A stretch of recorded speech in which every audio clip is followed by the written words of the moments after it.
So welcome everybody. My name is Rasmus Bro. I'm from the University of Copenhagen in Denmark.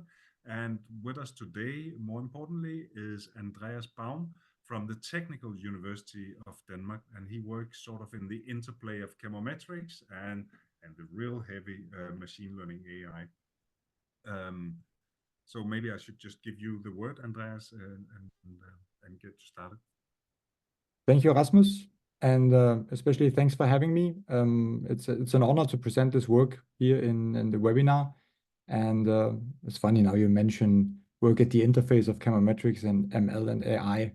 This AI stuff, I don't really know what that is, but I would still say it is chemometrics. And you will see throughout the talk that the whole point with this here is that I see this more as mathematical modeling applied to smaller data sets, right? So don't be scared if some of you are a bit afraid of AI and all this buzz around it. But anyway, let's get started. So yes, as Rasmus said, I'm Andreas, and I am associate professor at DTU, Technical University of Denmark, in the Department for Applied Mathematics and Computer Science. I have been doing a lot of chemometrics here in Denmark with FOSS and in general. Teach also a lot of stats now at DTU, but anyway, let's not talk so much about that. You will also see that now I'm actually on a sabbatical right now from DTU, so I'm also a data scientist at Manufacturing Intelligence at Novo Nordisk Engineering. So that's where I actually put most of my time right now. Nonetheless, I'm still checking my mail at the university site. So in case you have questions or comments, you can actually contact me via DTU here or via NNE. So, and also in this regard now, you see I have two backgrounds. So I have made this title here for you, Representation Learning for Image-Based Characterization of Industrial Flocculation Processes. That sounds like a title for academia. And on the next slide, maybe I have one for the more industrial application inclined kind of people, which is Convolutional Neural Networks for Visual Inspection in Industrial Downstream Processes. So I guess we have a colorful audience that you will get something out of that, but also feel free to ask questions or even write to me afterwards if you feel interested or you need something in this regard for your own company or your own project. Let's talk a bit agenda. As usual, there will be a little motivation about the problem and what this will all be about. And then after that, I will give a brief introduction to representation learning, in particular in this context here, the given problem, and why this is important. And then afterwards, we're going to talk about the methods. And of course, this talk is mostly about the convolutional neural networks. But nonetheless, I will also introduce some so-called, we could call them traditional image analysis methods. That means how we extract image features in a more manual sense. And that is in particular important because we will want to validate the CNN results with reference information from the manual image analysis, so to say. I'm not going to talk much about the fractal analysis, although we have been doing this as well. But for time reasons and to put a bit of a better structure on this webinar here, I would not go into detail about the fractal analysis. For those of you who are interested in that, you can also look into the paper, which has recently been published, and I will get back to that as well. We will, of course, also look into results, and as usual, also just wrap up with a conclusion. So let's just start a bit introducing the problem, because as you will realize quickly now, this whole talk will be very much around a case study, which has been carried out with Novozymes. So that means we actually acquired data from a real industrial process. And for some of you, you maybe know Novozymes has now merged with Christian Hansen, so they're now called Novonesis. So it's the same kind of company. But what we looked at for the study here was data from a flocculation process. And just a brief introduction, we could think of that there's some kind of fermentation process going on. That's what we could call upstream. And then we would have, when this is done, the fermentation is done now, all the product is produced by some kind of bacteria, let's say. We have our downstream phase, which could be, or flocculation could be part of this downstream process. So we could have a liquid coming into so-called feed one, which we call a stage here in this flocculation process. And now you will see at each of these individual colorful boxes, that's the different steps of the flocculation. We took samples and acquired microscopic images. So that means for a given batch, we now took an image at feed 1, and then we see that in this case, well, we see a lot of loose kind of fluffy things somehow. That is the biomass being scattered all over the acquisition window. And the product is typically in solution. That means it's transparent, you wouldn't see it. Then for confidentiality reasons now, I can't really tell you what these actual steps are about. So they have weird names like separator 1, and you will see here separator stream 1. So it's a bit cumbersome, but that's how it is. But what I can tell you is now some chemicals and flocculants are added to this so-called feed 1. And then the biomass starts to flocculate. That means it starts to clog together. It's a bit like cheese making actually, right? So we get these darker patches of biomass. And that's wanted because you want to separate the biomass from the product being in solution. So that happens in separator 1, S1, as abbreviated here. And then there is a separation technique taking place, or the separation. And we can look at the microscopic image again in the separator stream 1, and it looks like this now. So now we separated all the flocculated biomass, and we expect to see more transparent solution left over with slight patches here of biomass swimming around, as you see. Then in order to get all the product out, they would typically redilute all these like separated large flocks here. And that's what we would then call feed 2, where we take another image. So it's rediluted. And now we, so to say, repeat the process in a similar kind of fashion. We add chemicals, flocculants. We get separator 2, where again, we get flocculated biomass, we separate it, and we get a solution. That means we have separated the biomass now, which looks somewhat clearer. So please note the difference that we have a bit more residues on the left here in comparison to the right. And also if we compare the two feeds, it looks much more fluffy here in comparison to here, where we have already some kind of islands forming and so on, right? So there is some systematic difference in the images. So let's try to build the bridge to what we actually want to talk about today mostly. Let's recap. We have images of 6 different flocculation steps. And the overall goal now is that we want to map the systematic variation in these data, right? In order to perform process monitoring, broadly said, and of course, this shall aid with decision support, right? So we can monitor deviations and be proactive in fixing instead of like being very reactive and having maybe lost batches because of bad quality and so on and so forth. Okay, maybe we could also add just upfront, it could be interesting if we talk about to map the systematic variation, then that rings a bell for a lot of us from chemometrics, right? That we would often like to use latent variable space representations. We know that from PCA, PLS. So we could have some kind of ideally 2-dimensional map where we could map out the process variation. And that's just an illustration of what we would envision to get. That in this case, we only have 3 of the 6 process steps illustrated, that normal batches would behave in a certain way, having trajectories from state 1 over state 2 to state 3. But maybe we could detect easily outlying batches in regards to at which state they behave differently. And of course, SPC could be built on top of that. Okay. So key objective is that we want a model which allows for process monitoring, right? During the 6 stages of the industrial population, given that we perform visual inspection. That means we have data, or we can acquire data as shown before using this microscope. So just quickly a bit more about the data, not very much.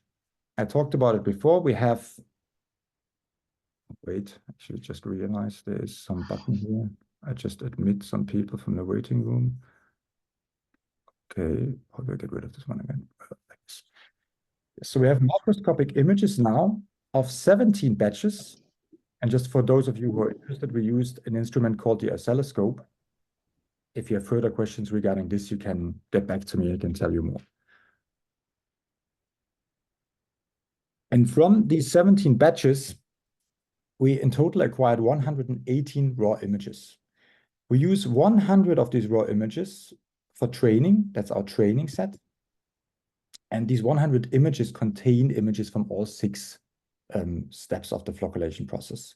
There were some outliers or I wouldn't call them outliers. Sometimes there was missing data, right? So that's why that looks a bit weird that for 17 batches, we have 118 images.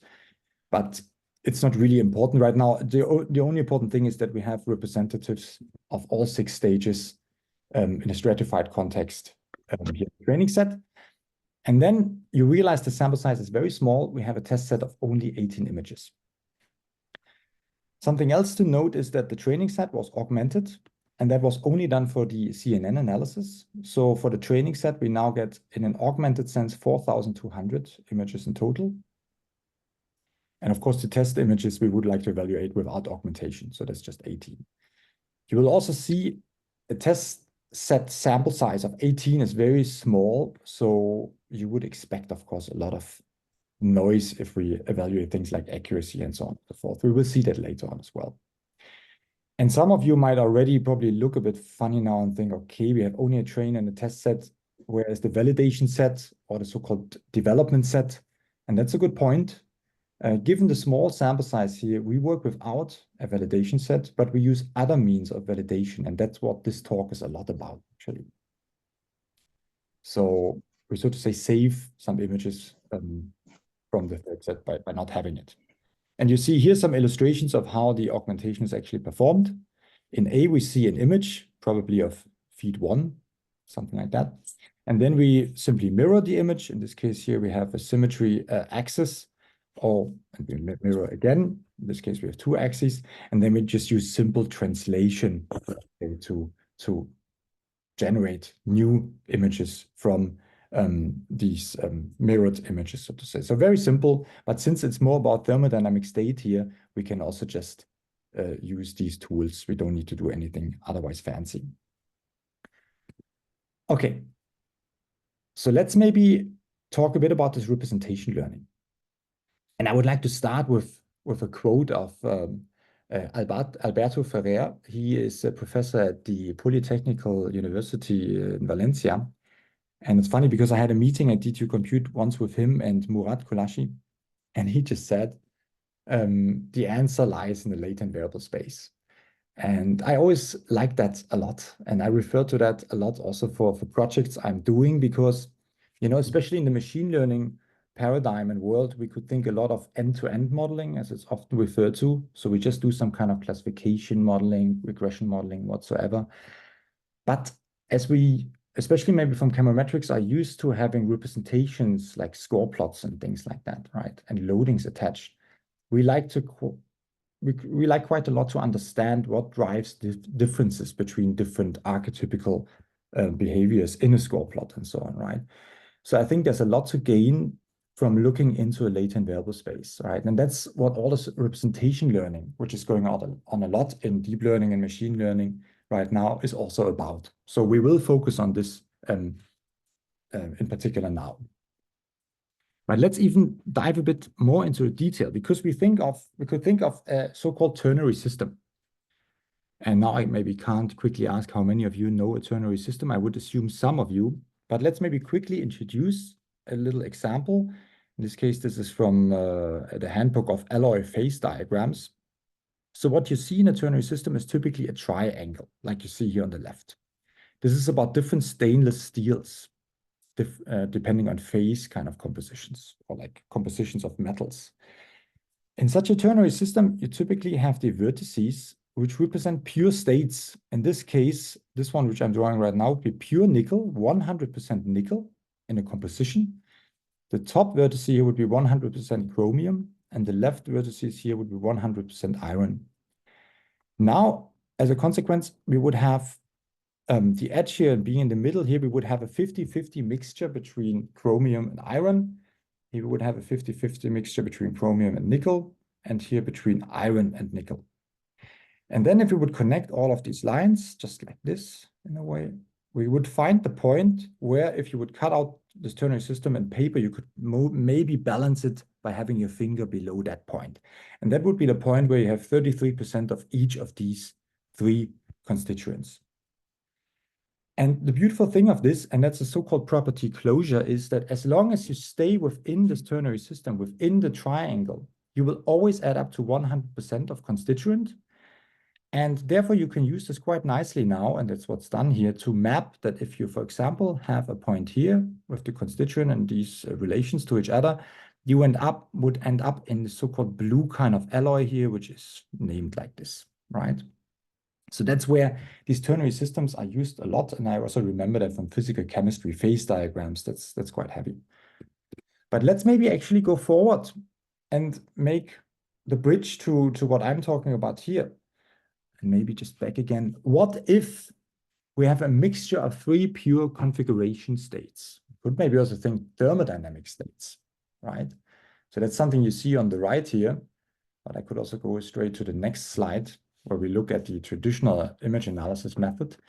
So you see a plot here as well. So it's just illustrate the same thing, right? We have the vertices being pure configuration states, mixtures at the edges here in the middle, and then we could within that measure out even how much of each of these 3 states, so to say, relatively to each other do we have, right? And now let's just talk about a bit about the data again, which we acquired. Because now it's about the first method, the traditional image analysis method. And when you looked at the images, when I introduced them in the first place, maybe you realize straight away that it seems quite easy, right? I mean, it's quite easy to spot the systematic variation as something about area and perimeter, especially also in relation to each other. So you see this on the right here. The big flocks, they will have maybe not much perimeter, means not much edge, but a lot of area, while this loosely flocculated stuff has a lot of perimeter in relation to area. So what we did is for the reference analysis is just simply extracting areas and pixels detected via dynamic binarization. Just use OpenCV for that. And also detect perimeters via contour detection. And here we use just the parental contours and the first children. So that means a contour within a contour and no further than that. That's what you see here, by the way, in light blue and yellow. Yellow are children of blue contours, so to say. So they're encapsulated in blue contours.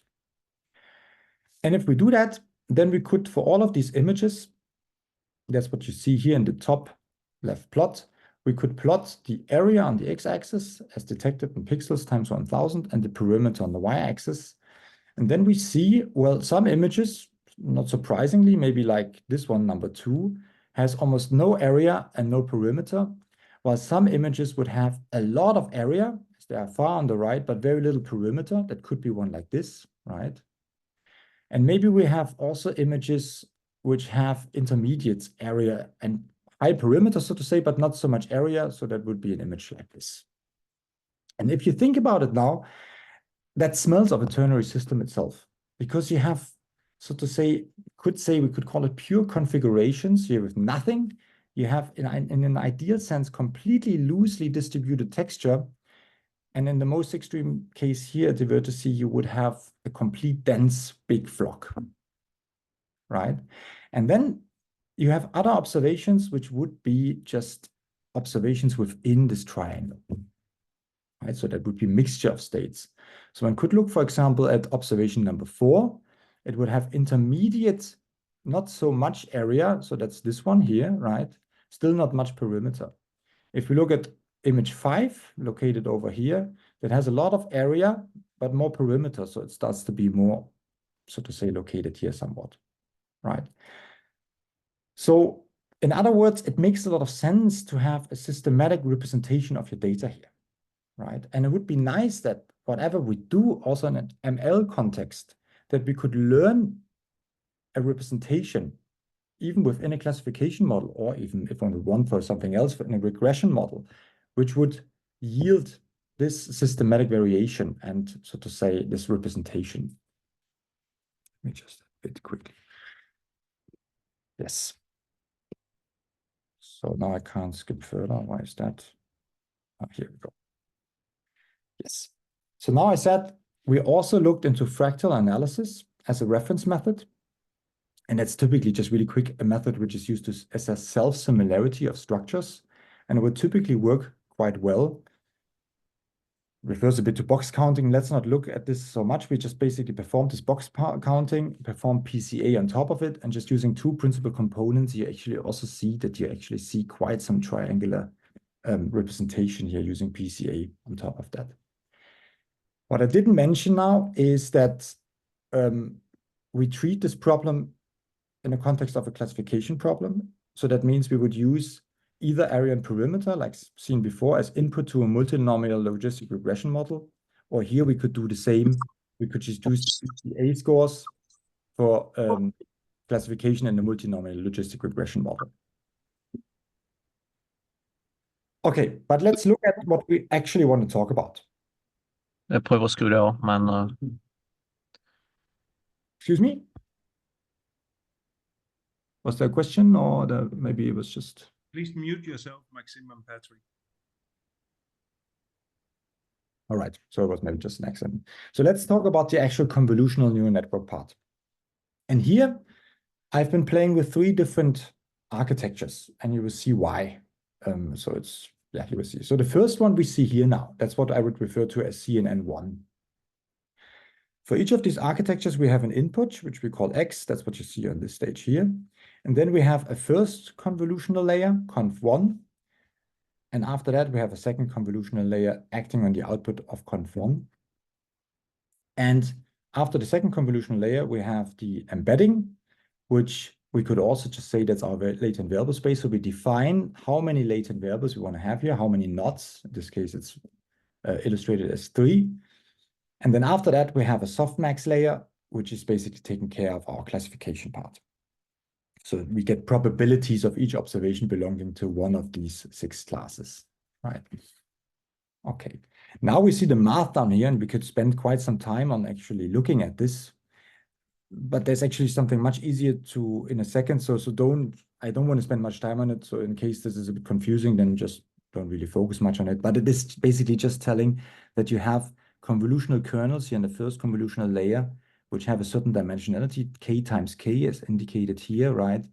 Which act on the input X, and so they generate output layers or feature maps, which we see here as U in this case, right? So that's what you can see if you would look at this. And then there's some technicalities versus how you stride, so to say, over the image. This is only valid here for padding 0 and stride 1, by the way.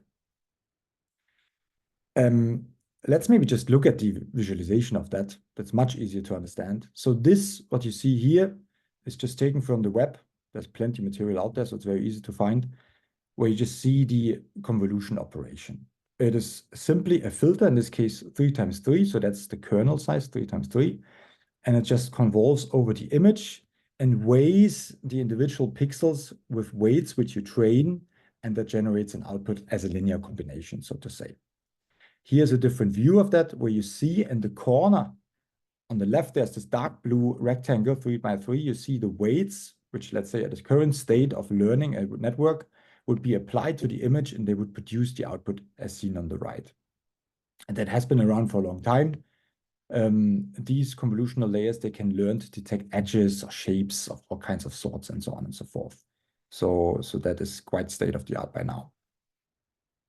But let's go back once more to this slide, because one thing is important, is that after the convolutional layer here, in order to project into the embedding, that means the latent variable space here, we need to vectorize the output. We have so to say, the output from conv2 is of this dimensionality, right? That's the pixels in the horizontal, in the width domain, times S, that's the number of channels we decide to have in conv2. So you could imagine that this vector is quite long, right? It's basically just unfolding all of these pixels here in a long vector. And then in order to project into the latent variable into the latent variable space, we just need to have a loading matrix, as we would know also from PCA, which we apply to the vectorized output from conv2, and then we would get our scores. And we'll get back what the tricky thing is about that. Yes. So then we, of course, now talked about we would be in the latent variable space right now. And in order for the softmax, so to say, to work, we just use a cross entropy. That's our loss function in this particular case, which is shown here. And there's nothing fancy about it. That's just something, as I said, to find out how well your classifier is performing for a given batch size n. Okay, but let's look at the second architecture now. Right? So now we go away from this fully connected embedding, but instead we use an embedding via global average pooling, which is funny. I didn't know that existed. So we implemented something which we thought which makes sense, and then we realized it's actually known as global average pooling.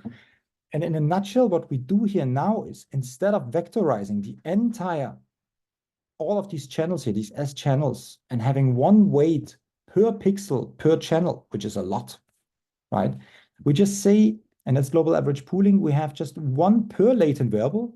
We have one weight per feature map, right? Per rectangle here, we would just have a single weight activating this feature map, right? And then plus, so to say, the next feature map activated with a single weight. So that actually reduces the number of parameters drastically. And to be honest, I actually don't understand. So often you hear that so many people use fully connected layers still, as indicated by dashed lines here.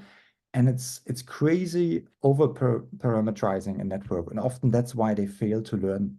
Here we can actually reduce, and I think in this case it was that we reduced the number of parameters estimated just because of changing from fully connected to global average pooling. We go down from 2.3 million parameters to 1,500, which is super significant.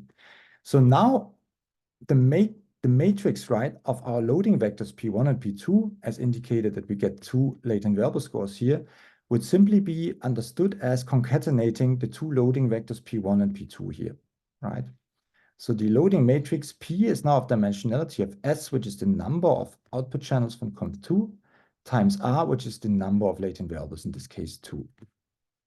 And just for a comparison, before the dimensionality of P was this guy here, that's the number of rows that was tremendously bigger.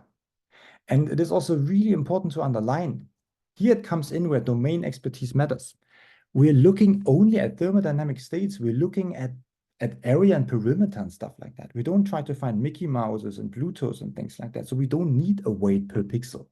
We just need one weight overall for each feature map, so to say, right?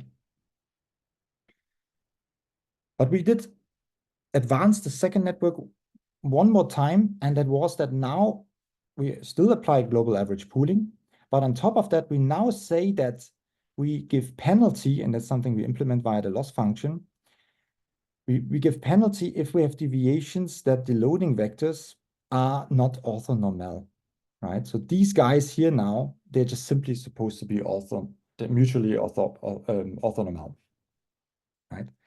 And that's by intuition kind of nice, because we would want these projections into the latent variable space to be independent of each other. And in a way of explaining it would be if you have two observers standing at a soccer field and trying to characterize what's going on. You don't want those two independent, or these two observers, to characterize the stuff, what is going on in the same way. You want them maybe to look at different things. You want them to be as independent as possible. Then you maybe gain the most information from that. So that's what we're trying here. So imposing this orthonormality of the projection vectors into the latent variable space. And maybe some of you would now realize that there is some analogies actually to what we know from PLS. One can't really call it PLS, but I'm referring here to simply projection to latent structures. We have, of course, the CNN part, convolutional neural layers. These are nonlinear feature extractors. They can become arbitrarily complex. Here we choose quite a simple network because it's a simple problem at hand. But in the second part here, with these constraints in place, we actually just find loadings. That's just loadings which project your feature maps as output from conv2 into the latent variable space to get scores, in this case in two latent variables. And of course, in order to train such a network, we now need to make our loss function a bit more complex. So in order to, so to say, give penalty when we deviate from orthonormality, we just add this term here. Right, so that's what this one is doing, this term here. Otherwise, we still have the cross entropy term, and we have two hyperparameters that is just about how we want to weigh the individual terms here, so we can facilitate good learning progress. Okay. So these three architectures now we want to evaluate in terms of what are the benefits of one over the other. So let's look at the results. And just very soberly, let's look at classification accuracies. And I just want to say straight away, they're actually not so important. But let's look at them anyway. We saw that the area and perim method, where we used area and perimeter as extracted from using OpenCV, we got a 73% classification accuracy on the test set and 61 on the on the training set was 73%, on the test was 61%. Let's even not look at fractal right now. The CNN1 with the fully connected layer had 94% accuracy on the training set, but only 67% on the test set, which clearly indicates overfitting. Makes sense also due to this fully connected layer.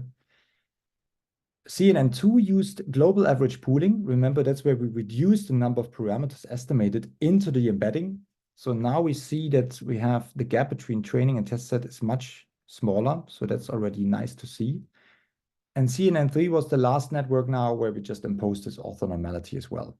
And that performs in a way similarly, right? We get 84% accuracy for training and for test 83. Now, I wouldn't really compare these results too much in terms of what's superior, because once again, remember, we only had 18 images in the test set, so I don't think there's anything significantly different here. But what is more interesting now is in general to ask the question, and especially since we had so little data, is if these CNN predictions actually make sense. And that's where the representations come in, right? So why not just looking at them and seeing if that's meaningful? So what we see on the left is the result for the first CNN with the fully connected layer. And we show the result. 3 latent variables were actually used. We only show the scores of all 4,200 training instances in the first 2 latent variables. And we also show down here how the training progress went over different epochs. And we see, of course, as indicated earlier, that there's quite some overfitting taking place, as the training accuracy is definitely quite far away from the test accuracy. If we look at the second CNN now, where we use global average pooling, we first of all see that this gap here between training and test, which we saw here, is now not really present anymore. And we also see in 2 latent variables, and we only use 2 latent variables here, that something resembles a bit more a triangular shape already. We can look also at the results for the third CNN. Here we use the orthonormality constraint. Looks kind of similar as we converge here with for training and test set. Just maybe the representations changed slightly, right? So one could maybe just now ask the question, well, are these individual latent variables representing things which make sense, like area and perimeter, right? So just asking the question. And as a reference, we could look again at the results which we had from area and perimeter, which we extracted by manual feature detection, right? And we indeed see that we had these separator 2 images here being really like it was heavy flocks, right? They ended up here and also high to the right with large areas. They also end up with sorry, somebody not muted. They also end up having high LV2 scores here. This was LV2. While observations here in blue, that was feed 1, they had high perimeters, somewhat intermediate areas. They also somehow end up in this kind of locations here, maybe, especially on the right side. Right, so one could maybe think that makes maybe sense. But why not just looking at the actual activations now? Then we see what the CNNs actually really paid attention to. So let's do that. So let's look first at the activation patterns for the first neural network. What you see on the left column is simply 6 different example images where we see the activations across LV1 and LV2, right, for all of these images. Positive activations would now be shown using red color and negative activations using blue color. And I think if we look at this, we just get to the conclusion that it's not really interpretable here for this network, right? So let's look at the activation maps for the second CNN. Remember here we used the global average pooling.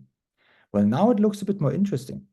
One could say for these images, it seems like edges and loose texture is somehow positively activated in latent variable 1.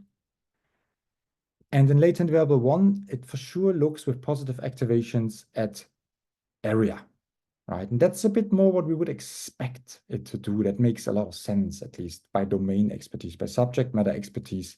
That's what I would do and what we discussed with subject matter experts also from Novozymes, right?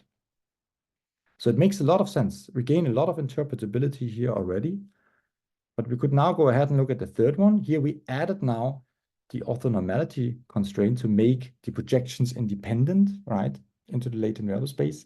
And I think now we see it even nicer, that latent variable 1 clearly indicates that it activates as red edges and maybe loose texture, as we can see down here. It's actually looking a bit at the texture itself, while latent variable 2 is clearly indicating that it looks at perimeter, at area, right? So that's what we would actually expect to make sense. So in other words, that gives strong validation, in particular for the last CNN3 here, that it makes a lot of sense what this neural network is trained to do, that it makes actually sense, that it is robust, right? So again, we could look at these representations here, in particular, maybe for the one on the right, because that's where we like the activations the most. And it made a lot of sense now, right? So that means images with high latent variable 2 scores had high area. That was these S2, the separator 2 images. While images which had almost nothing, they end up with very low area indications by low T2 scores, and also low perimeters as indicated by low T1 scores, and so on and so forth. So it makes a lot of sense now to read properties of the actual state of a flocculation directly from this latent variable space representation. Now, some of you maybe were also wondering, how come that these representations are actually exactly located as I hadn't done my reference when I extracted area and perimeter, right? Couldn't they have just turned out to be rotated somehow? And indeed, that's the case. They do not end up to look like this nicely, separating, area and perimeter behavior from each other. But it turns out, and that's something we investigated actually a lot, that there's rotational ambiguity in CNNs. So let's look at this. And let's maybe not look so much at the math. So let's go maybe one further. You can go into the paper and look at all of this. We have been proving that this makes sense. But we could think of the output at a pixel H prime prime W prime prime. That's just one pixel output from a feature map set that we could just, so to say, project it into the latent variable score. In this case, we actually calculate the activation map over here using so-called rotated loadings. That's what we denote as tilde. And we can show that there's actually the reconstruction of the feature map set is invariant to inserting a rotation matrix theta, right? As long as you counter rotate or rotate the scores as well. And that is what's actually shown on the right side here by a little video. Maybe let me quickly step into that. Activate this now. Guess I can just, how do I do this? I have to get rid of the pen. How do I get rid of the pen? Just click the pen. I click the pen again now. Yes. Pen again. Then again. No, strange. Nah, but nee, maybe. Just escape. So let me just go forward, because I think there's a lot of things going on in this video. So we can I can show you what I mean. So let's maybe just recap what happens during a forward pass during the network. So let's watch it from here maybe. I hope you can see it.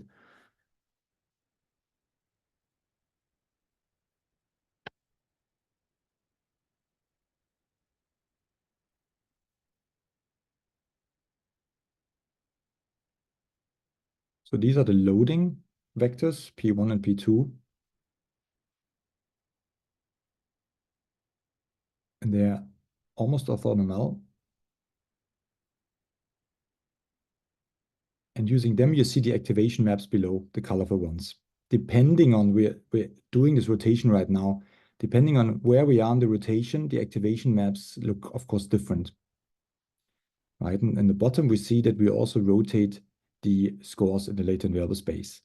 If we have a suitable, I'm just talking, so maybe just listen to me or just read the text if you want.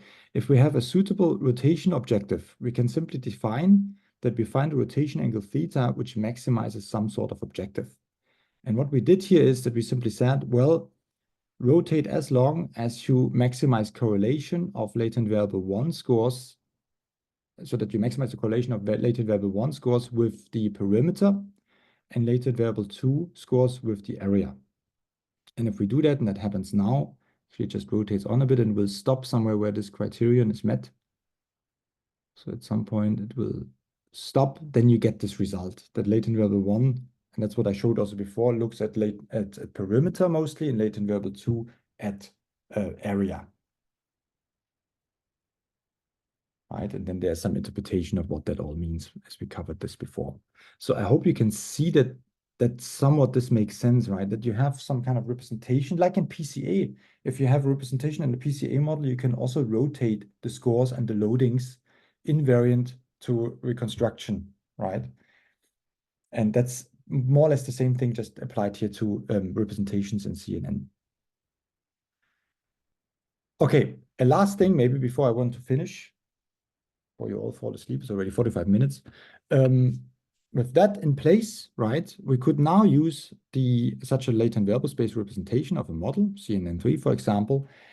And when you run a process, then you could do more or less what I just outlined before already. You could simply just monitor as your process goes along. We start in state 1, if it behaves as expected, right? So we could look at trajectories, and we could, of course, perform statistics on top of that as well to do some kind of outlier or deviation monitoring and so on and so forth. That would be possible. That wasn't really done here in the study, wasn't really in scope. So, because the model has actually not been deployed yet, but that's something which could for sure be added. So just to sum up in a conclusion, I think one major take-home message here is that although one would say, well, that's deep learning, it's not very deep, first of all, it's just 2 convolutional layers. We can actually apply such a method here to only 100 or using only 100 raw images, right? It is just very important that given the problem at hand, that you use a parametrization which makes sense, right? And here, actually very beneficial was to just use global average pooling and get rid of the fully connected layer, as that drastically reduces the number of estimated parameters. And that for sure makes a lot of sense here and in many applications as well. For spectroscopy, by the way, I believe as well. What we otherwise saw is that we have nonlinear feature extractors, the convolutional layers, right? They can help us in situations where we can't use our linear models as we would typically maybe want to do. But nonetheless, even though we use a CNN, we actually get scores and loadings as we're used to from PCA and PLS, right? If you're on top of your parametrization and so on. So that's quite nice. And then, of course, you can utilize these representations, especially if you rotate them into appropriate positions, to get superior interpretability, right? And if you get that, that adds strong extra validation to your method. And that was super important here because we didn't have the third validation set, right? So we needed to make sure that it makes sense what we learned the CNN to do, and it did, right? And of course, with that in place, it also builds confidence before you deploy such solutions in real-world scenarios. Okay, with that said, maybe just to show that this has been published in the Journal of Chemometrics. So if you're interested into the more technical details, then you can also just go ahead and look at this paper. Yes, otherwise, thank you for your attention. And if there's any questions, I'm happy to try to answer them. Excellent. Thank you very much. And some people already commented along the way by not muting themselves, but that's fine. Can I ask you, I mean, traditionally people would use max pooling, but you use the average pooling. Did you try max pooling also, or? This is not this is not a pooling like max pooling. What I'm talking about here is global average pooling. I don't think so. It is more, if I go back to the slides, and I know also like other people like Maxime are present, so they might have a comment as well towards how this would compare. The most important thing here is that I don't pool anything here. I just restrict, so to say, the dimensionality or the way how the individual feature maps are activated. So I basically just state just one weight per feature map. In a way, you have a point, because what I actually do is I just calculate an average over the entire feature map, and then I just have a pooling, which I just have to calculate one weight for. So in a way, you're right. That's the same thing. Yes. Anyway, Yeah. but I was actually thinking, looking at your activations, that maybe the sum could be interesting to try as well, because by averaging, you remove sort of the quantitative aspect that you would Yeah. like. You would like to know how Yeah. much area, Yeah. etc. So maybe Yeah. the sum could be interesting as well. Yes. Right now, as we have defined, the whole thing is the average activation here, or is it actually the sum? I'm not sure right now. I think it's the average is the score. Yeah. Actually. Okay. Yes. And the sum would make a lot of. Nee, wait. I'm sorry. It must be the sum. I'm not entirely sure. I would have to look into the paper now, some time ago, because it makes sense a lot with the sum what you're saying, right? Because then you would say if you don't see any activation, you end up in the zero kind of corner. But I think Yeah, it's the exactly. average. It's the average though, Rasmus, because we learn an offset. Okay. Yes, makes sense. I guess the convolution filters will also adjust to whatever. I mean, whatever thing you apply afterwards is Yeah. going to affect Yeah. the convolutional filter. Yeah. But it Yeah. just seems interesting to try and do the sum as an alternative. Yeah, I think I did it. I don't remember now the detail, but I think I decided always to just learn the mean centering, so to say, right? That is just coming along for free. And with that in place, you would just, right, take this mean, add it to your average, and then, yeah, then you get what you're talking about. I have another That makes question. sense. I mean, I like that you end up with two, but I guess you looked into the number of convolutional layers a little bit. Yeah. Yeah. So it just turned out that two was enough. Yeah, the thing is, and that also during the review stage of this paper, we had some good reviews actually. That was the big issue, right? Because we don't have the third set for hyperparameter tuning, right? Which is so essential in deep learning. And that's why we had this long conversation, and that's also essential in this paper, is that we evaluate a meaningful set of hyperparameters, like the number of latent variables, by that we learn meaningful representations. So it's that evaluation itself, right? Yeah, it makes a lot of sense. I mean, of course, one could, if you would have a third set, you could simply just do this in empirical context to see what performs best. But we don't care so much about the classification accuracy. I actually also considered doing this self-supervised with like a triplet margin loss and stuff like this, but I think it doesn't make so much sense to me. Yeah. That's nice. So it's like an over-parameterized parsimonious model, kind of. Yeah, I'm not sure what you Okay, that. that was convoluted. It's still a flexible model, but then you add a set of constraints by having only two convolutional layers, and the averaging this kind of constraints. It simply doesn't have the flexibility to go crazy. Yes, exactly. And that's what we saw with CNN1, right? Just a fully connected layer. I know people at DTU Compute, they had projects with Novo as well, where they tried this with spectral data, and they would often not get beyond this fully connected layer because it just doesn't learn anything. It's just way too over-parameterized. So, Yeah, makes sense. I mean, average pooling, as you call it, or as I call it, global average pooling is really essential, actually. Yeah. That makes sense. That makes perfect sense. There's a question in the chat from Sarah. Thanks for your nice presentation. What is the training time of each CNN model? Okay. I mean, since the networks here are quite simple by definition, right? And that was also the idea, to make it as simple as possible, parsimony, right? You could train this even on a local machine, but I trained this on GPU core at DTU Compute, and then on a single core.